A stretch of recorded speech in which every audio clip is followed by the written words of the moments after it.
Welcome to the next lecture on derivatives. So, in the last lecture we learned two important theorems, which are the Rolle's theorem and the mean value theorem, and then we saw one application of the mean value theorem by proving that if a function is differentiable in an open interval and is 0 in the open interval, then the function must be a constant. Today we will see some more applications, like what happens if the derivative in an interval is strictly positive or strictly negative. So, let me write this as theorem. The theorem is, suppose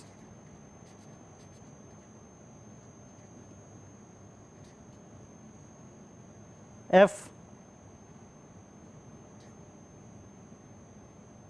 from a b to r is a differentiable function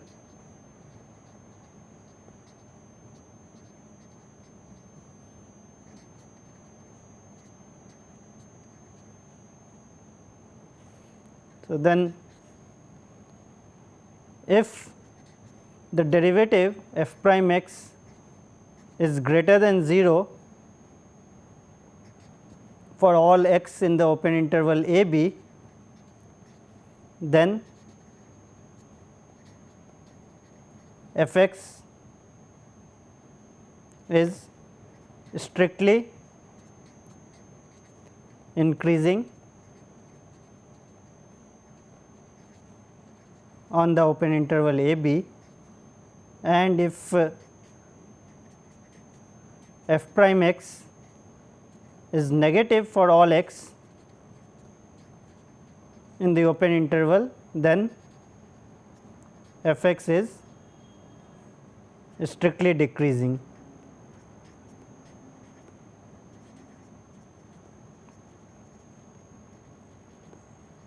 On the whole interval a b. We have seen the converse, that if we have a differentiable function and if it is increasing, strictly increasing, then the derivative is positive, and if it is strictly decreasing, then the derivative is negative. Here we are saying that the converse is also true. So, the proof is again using the mean value theorem. So, suppose we take any x 1 and x 2,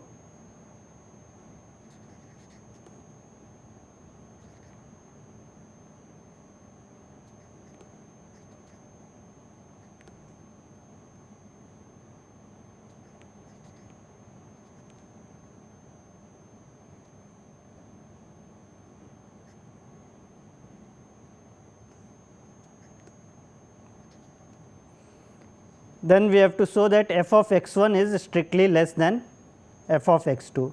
So,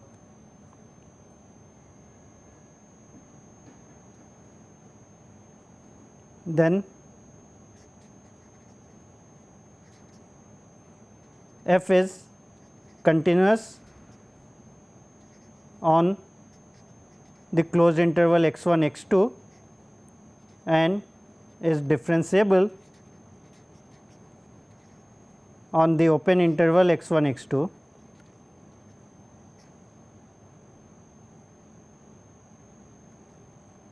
So, therefore, by the mean value theorem, there exists some c in the open interval x 1 x 2 such that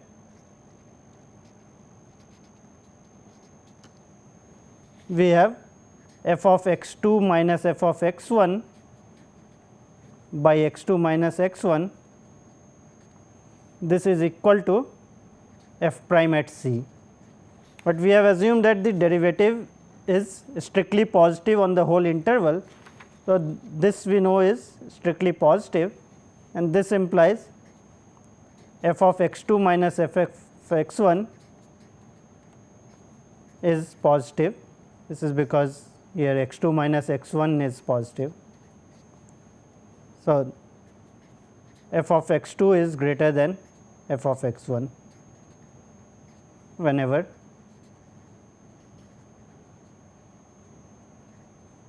x 2 is greater than x 1. The second part is similar.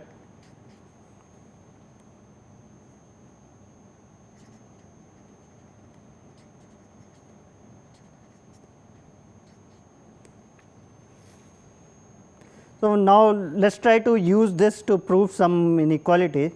So, problem, prove that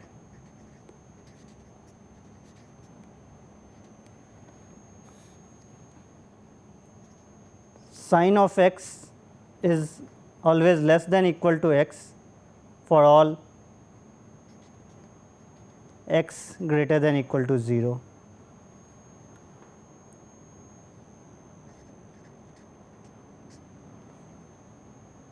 So, we want to prove that sin of any positive x is always less than equal to x. So, we can let f of x to be the function x minus sin x,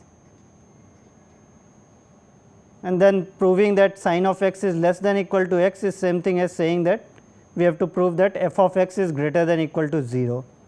So, let us see what is f prime of x. So, then the derivative f prime x is equal to 1 minus derivative of sin x is cosine x, and we know that cos of x is always less than equal to 1.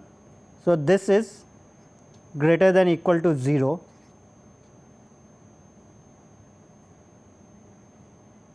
Since cos of x is always less than equal to 1. So, what we have is that the derivative is greater than equal to 0, therefore,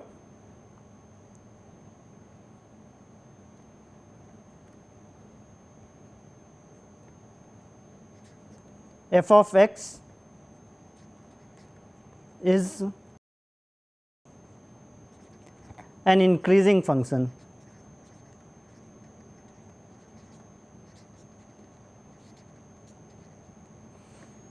So, note that in the previous theorem, if we assume that the derivative f prime x is greater than equal to 0, then instead of strictly increasing function, we will get that f of x is an increasing function, that means non decreasing function, because we have this f prime c is greater than equal to 0, then we have f of x 2 is greater than equal to f of x 1.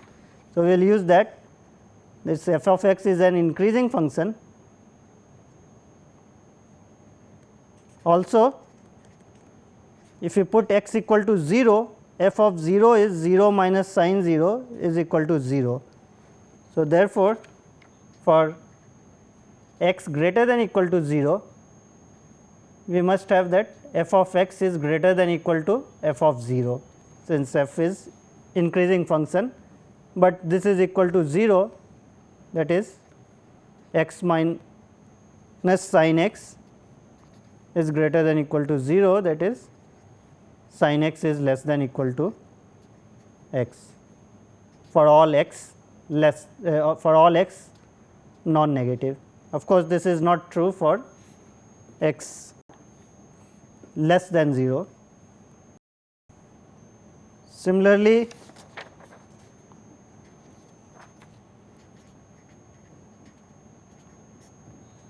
let us prove another inequality involving tangent of x. So that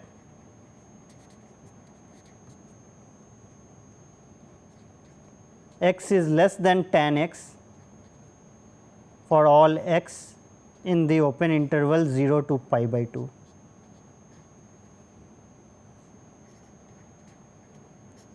So, again we do the same thing, we put f of x equal to tan x minus x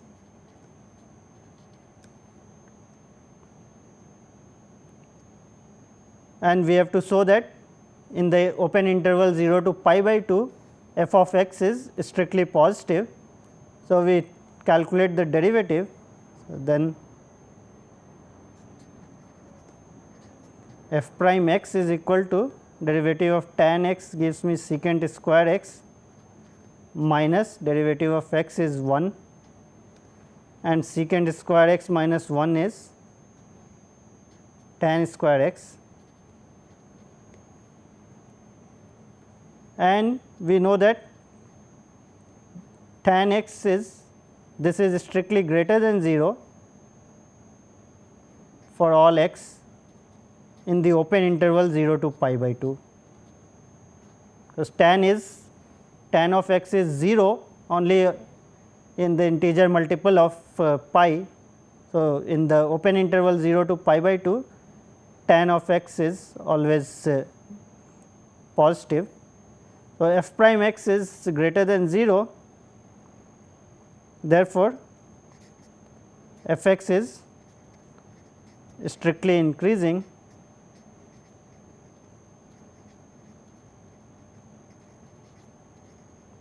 on the open interval 0 to pi by 2.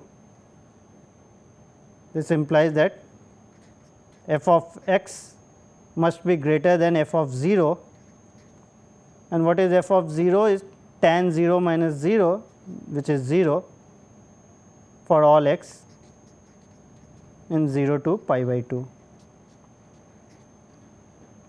that is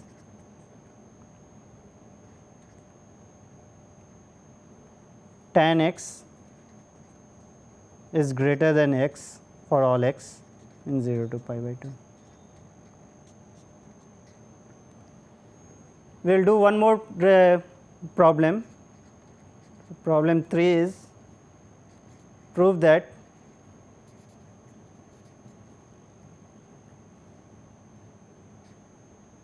mod of sin x minus sin y, this is less than equal to mod x minus y for all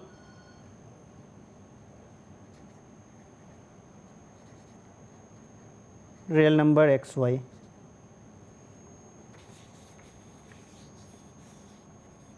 So, to prove this inequality, we note that if I take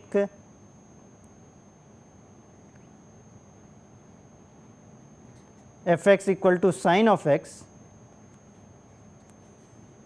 this is continuous and differentiable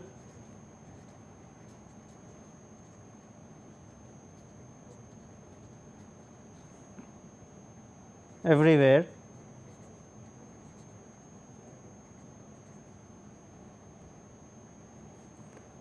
So, we can apply the mean value theorem.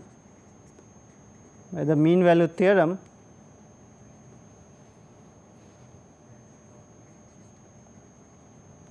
given any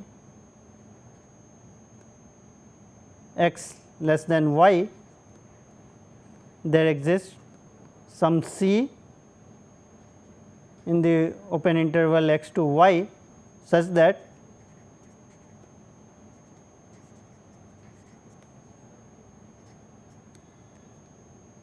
f prime of c is equal to f of y minus f of x divided by y minus x, that is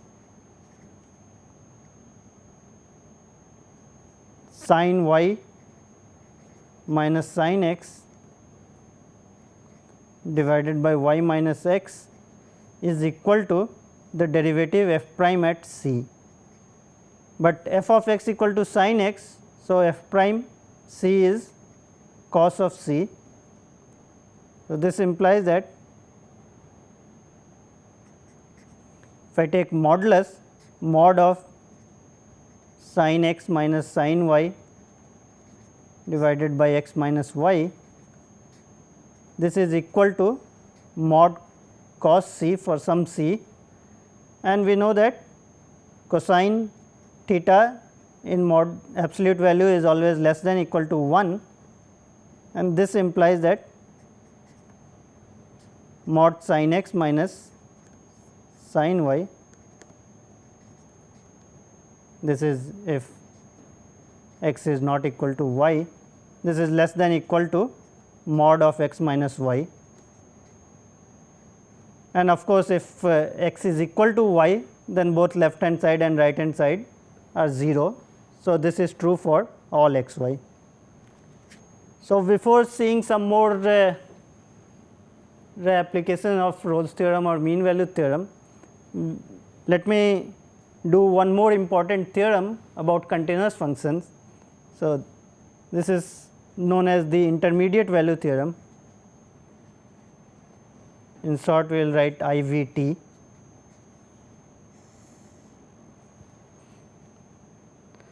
So, here the assumption is, suppose f from some closed interval a b to r be a continuous function,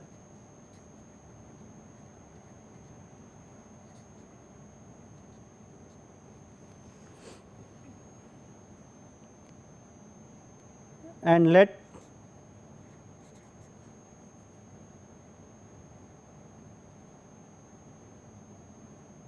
y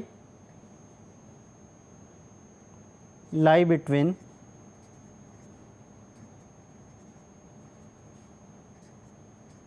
f of a and f of b. So, what we have is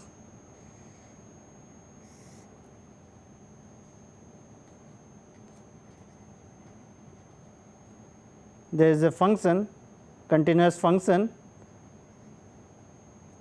and we have, this is my f of a, this is f of b,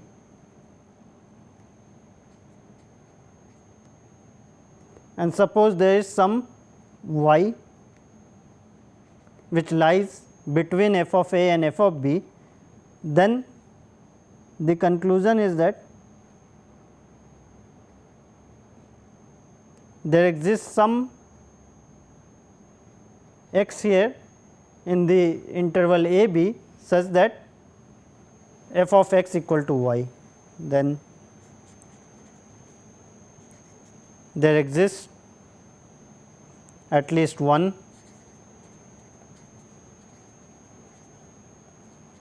x in a b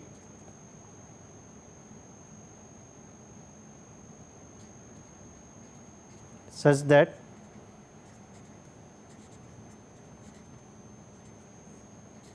f of x is equal to y.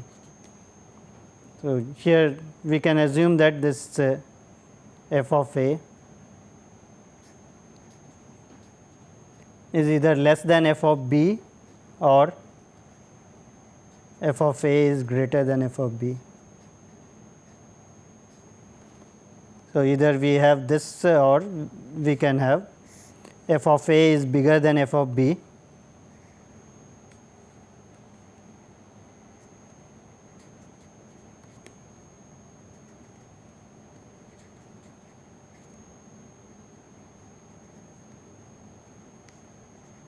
and then if I take any y here, then again we have some x such that f of x equal to y.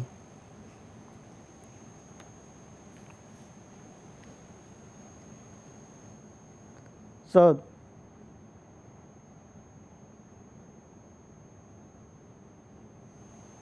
the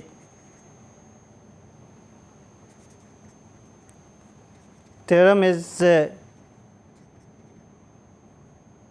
intuitively clear. So, if you see, if we have any continuous function, then it must take, this is called intermediate value theorem, that because it takes all the intermediate values between f of a and f of b if we have a continuous function. But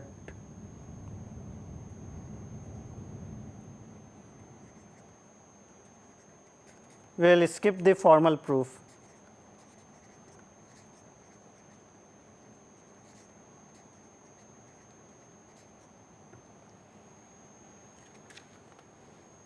You should note that continuity is required.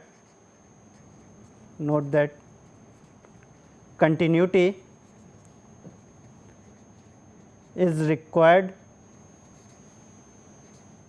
for the intermediate value theorem, because otherwise we can have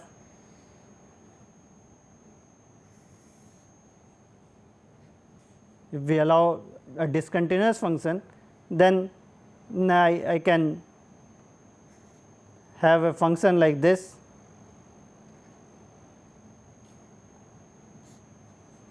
this is my A, this is B. Now, if you see, I have f of A here, f of B, and if I take any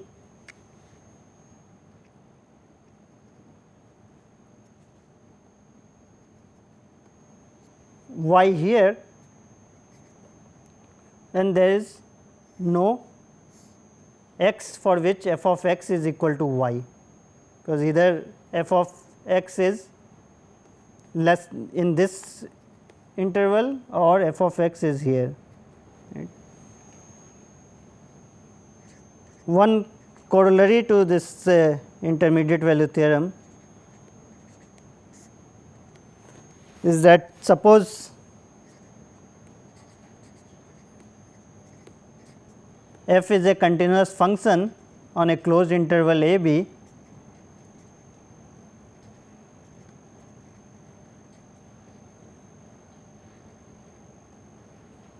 and assume that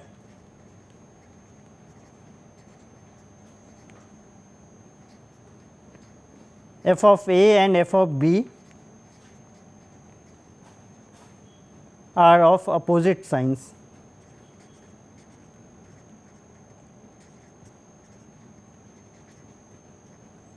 That is, the product f of a times f of b is negative, then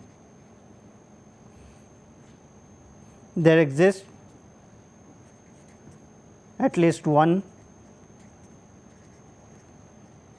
x in the open interval a b such that f of x is equal to 0. This is like if I have, say, f of a is negative and f of b is positive, then what it says is that if I have a continuous function, then it must cross this x axis at least once. So, this is the point x here where f of x is 0. And this clearly follows from the intermediate value theorem, because 0 lies between f of a and f of b. So,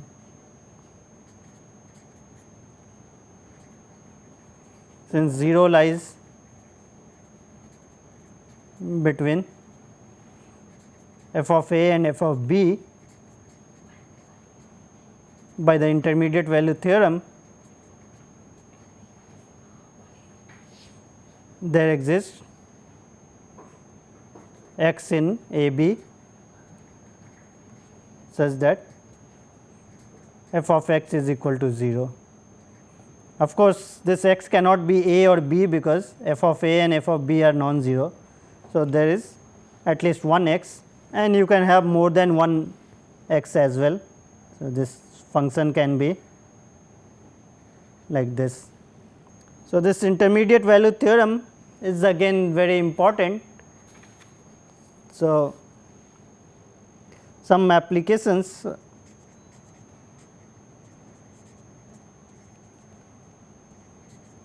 of intermediate value theorem.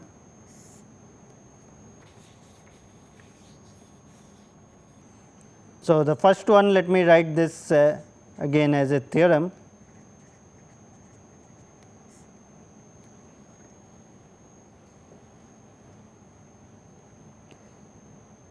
So, this theorem says that every polynomial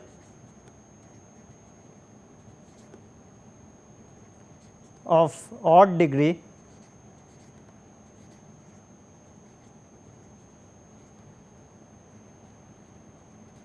must have at least one 0.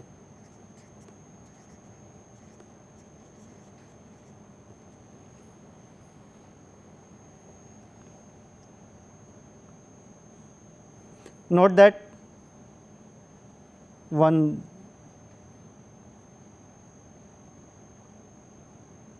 that is if p of x is equal to a 0 plus a 1 x plus a n x to the n, where n is odd,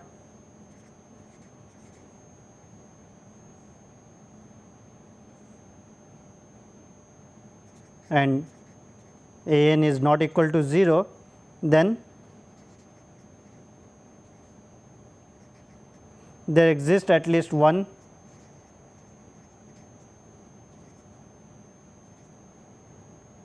C real number such that P of C is equal to 0. Remark the result is not true for even degree polynomials. For example, if I take p x equal to x square plus 1, this has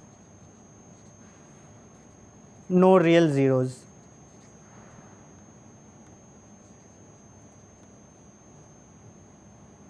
We know that x square plus 1 is always greater than equal to 1 for all real x. So, this cannot have a 0 in R, but for odd degree polynomial we claim that there is at least one 0. So, the proof of the theorem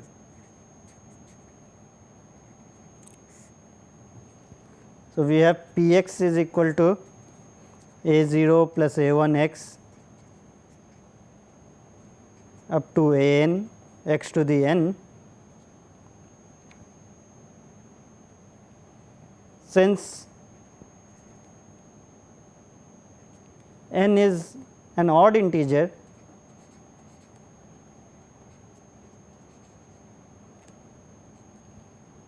if we look at the limit of x to the n, the highest term, this as x goes to positive infinity, this is equal to positive infinity, and the limit as x approaches negative infinity, this will give us negative infinity. This is because n is odd. If n was even, then both these will be positive infinity. So, therefore, if we look at this polynomial, therefore, p of x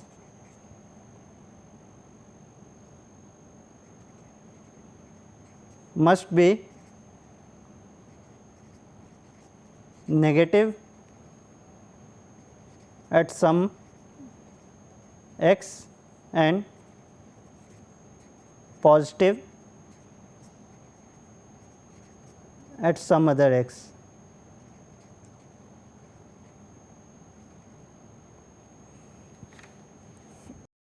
Right, this will depend on the sign of this a n. If a n is positive, then p of x will approach positive infinity as x goes to infinity and negative infinity as x goes to negative infinity. That means that if you take x large enough, then p of x must be positive, and if x is large negative number, then p of x must be negative, and if a n is negative, then you have the other way. So, then by the intermediate value theorem, by the corollary to intermediate value theorem, P of x must be 0 at some point x.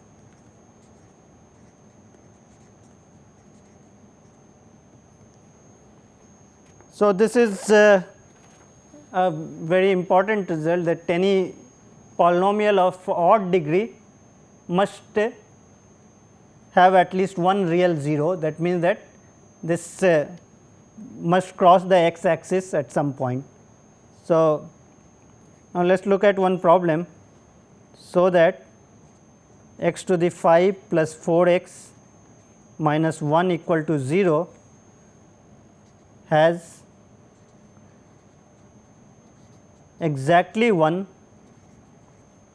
solution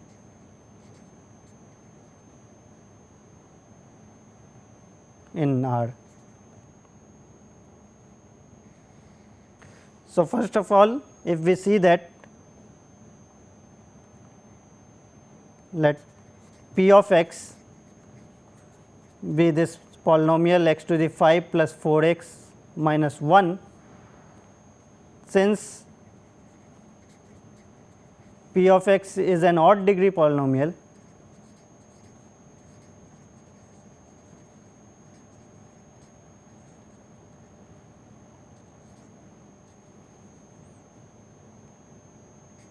P of x equal to 0 has at least one solution.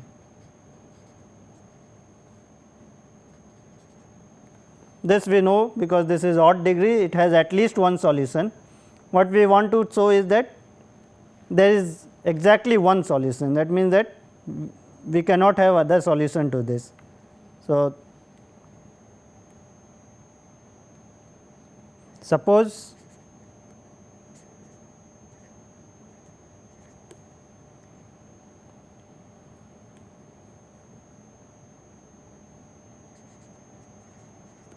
there are two solutions, x 1 less than x 2,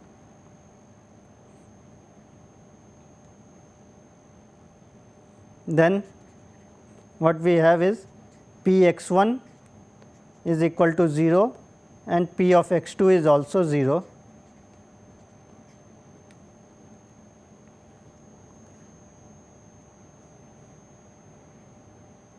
So, by the Rolle's theorem, note that because we have polynomial, this is continuous and differentiable everywhere, and at the end point x 1 x 2 these values are same. So, by the Rolle's theorem, there exists some c in between x 1 and x 2 such that P prime of c is equal to 0. But if we look at P prime x, the derivative here is 5 x to the 4 plus 4, and we know that x to the 4 is always non-negative, this is always greater than equal to 4. So, therefore,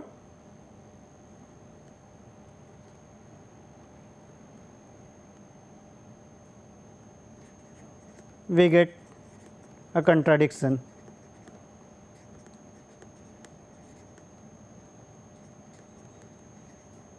So, the contradiction is because we assume that there are two solutions x 1 x 2. Therefore, P x equal to 0 has exactly one solution. You might ask question that where is the solution? I mean, what is the solution? So, note that here we have a polynomial of degree 5 So, there is no general method to find the roots of this polynomial, but what we can do is that we can try to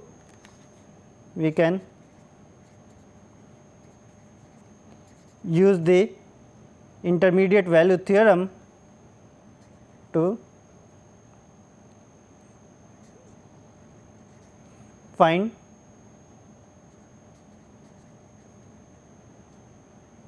approximate solution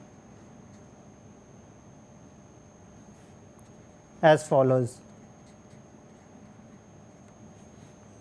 What we have is, we have p of x is equal to x to the 5 plus 4 x minus 1. So, note that if I put x equal to 0, p of 0 is equal to minus 1, this is negative. If I put p x equal to 1, then I get this is equal to 4, which is positive. So, by the intermediate value theorem, we know that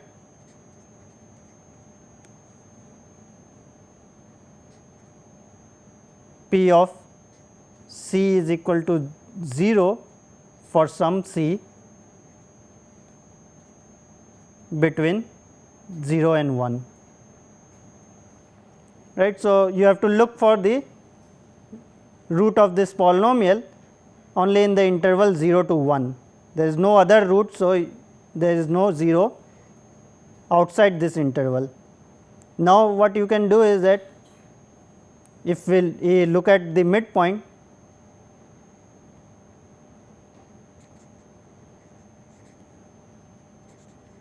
the value at the midpoint, which is half. So, if you see p half, this is equal to 1 by 32 plus 4 times half is 2 minus 1. Now, this is again, this is 1 plus 1 by 32, this is still greater than 0. So, now you know that p of 0 is negative, p at half is positive. So, there must be, so since p 0 is negative, p half is positive,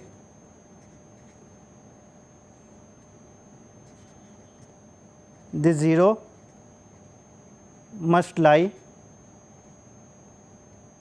in the interval 0 to half. Again you can repeat this process, again find what is p of 1/4. P of 1/4 will be 1 by 4 to the 5 plus 1 minus 1. So, this is 1 by 4 to the 5, again it is positive. So, the 0 must lie in 0 to 1/4. Then you can find at 1/8 what happens, and if at 1/8 p of 1/8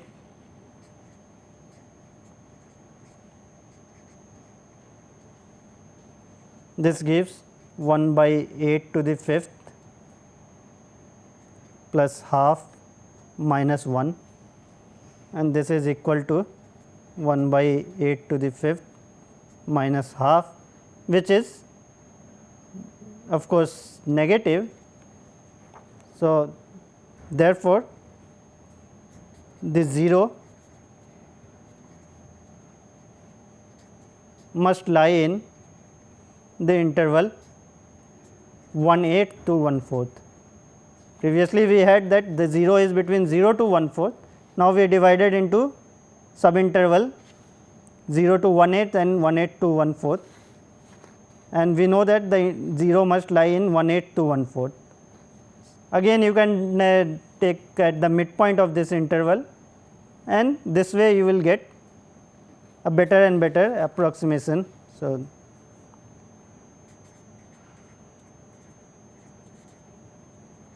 proceeding this way,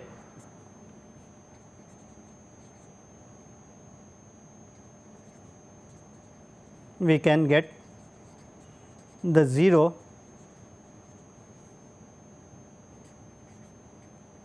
lying in smaller and smaller interval.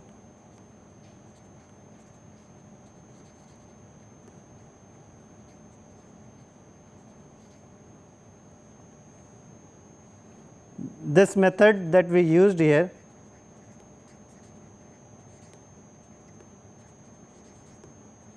is called the bisection method.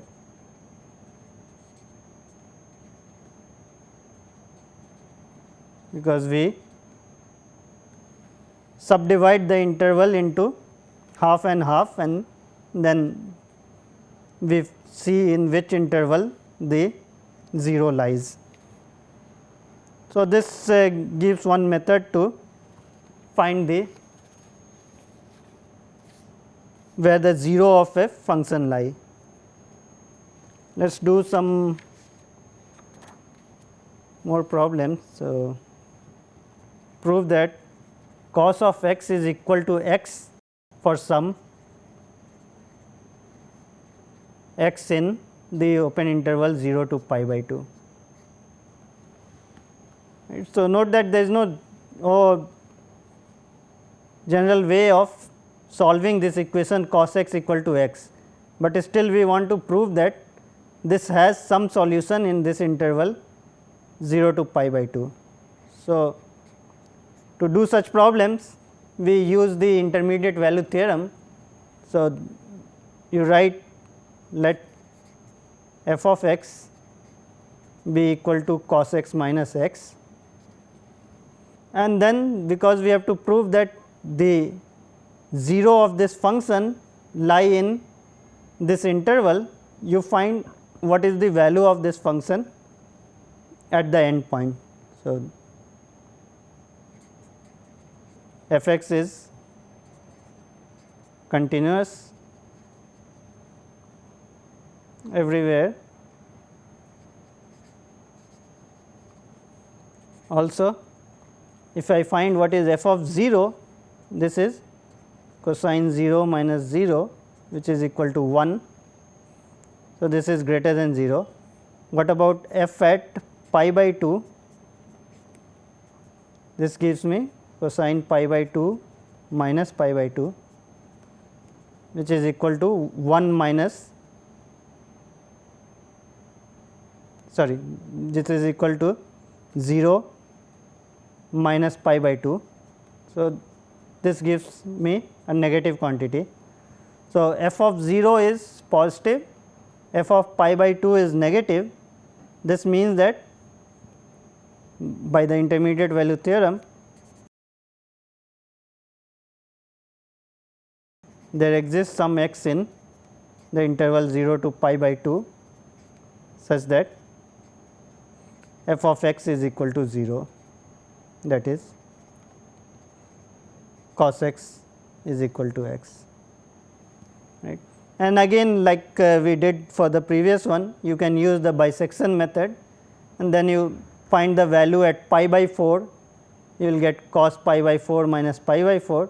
You have to see whether that is negative or positive to determine in the interval of half of this length where the solution lies, and you can keep doing like that to find smaller interval where the solution lies.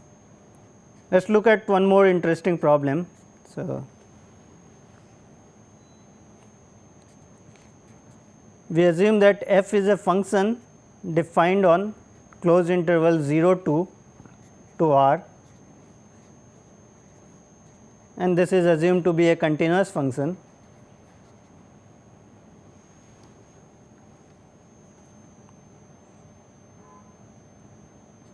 Also, it is given that f of 0 is equal to f of 2. The value at the end points are equal. What we have to show that prove that there exists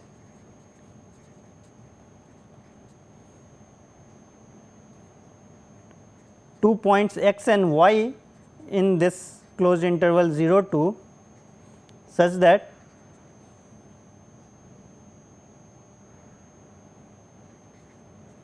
y minus x is equal to 1 and f x is equal to f of y. So, what we are given is we are given any continuous function from the interval 0 to 2, and only thing we know is that f of 0 and f of 2 are same.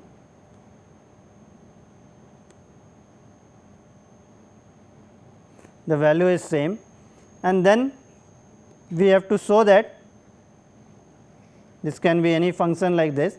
We have to show that there are 2 points where the value f of x and f of y are same, and also that this x and y differ by 1. So,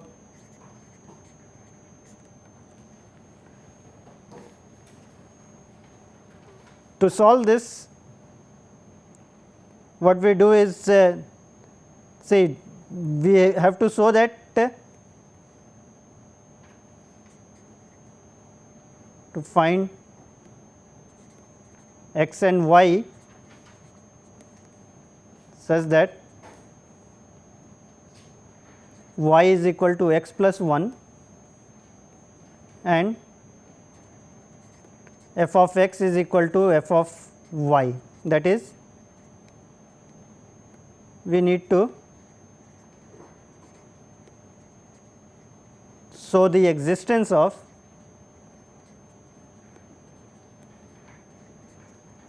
x in the interval 0 1 such that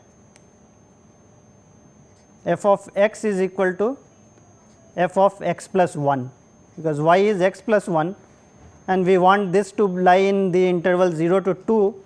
So, therefore, x must lie in the interval 0 to 1. So, we look for a point in 0 1 where the value of the function is equal to f of x plus 1. So, this suggests that what we do is that we will let g of x be equal to f of x plus 1 minus f of x, and this function is defined for x belonging to the closed interval 0 1. So, if x is between 0 and 1, x plus 1 is between 1 and 2. So, g of x is defined in the interval 0 1 and this is continuous.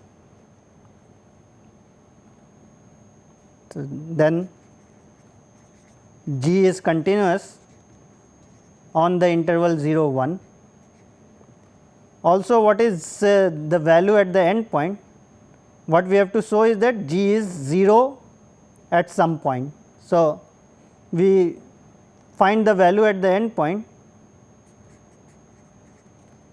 g of 0 will give me f of 1 minus f of 0 and g of 1 is equal to f of 2 minus f of 1. What is given is that f of 0 is equal to f of 2. So, this f of 2 is f of 0 minus f of 1. So, g of 0 is g f of 1 minus f of 0, g of 1 is f of 0 minus f of 1. So, g of 1 is nothing but minus of g of 0. So, thus by the intermediate value theorem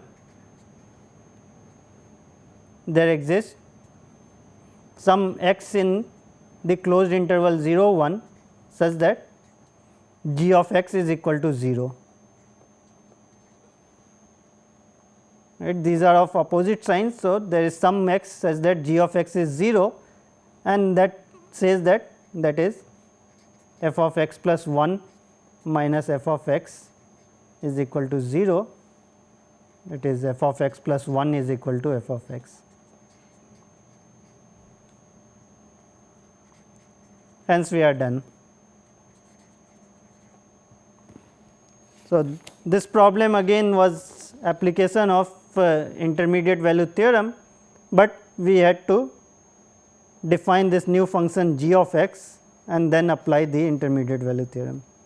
So, we will stop here. In the next class, we will learn some more topics on derivatives. Thank you.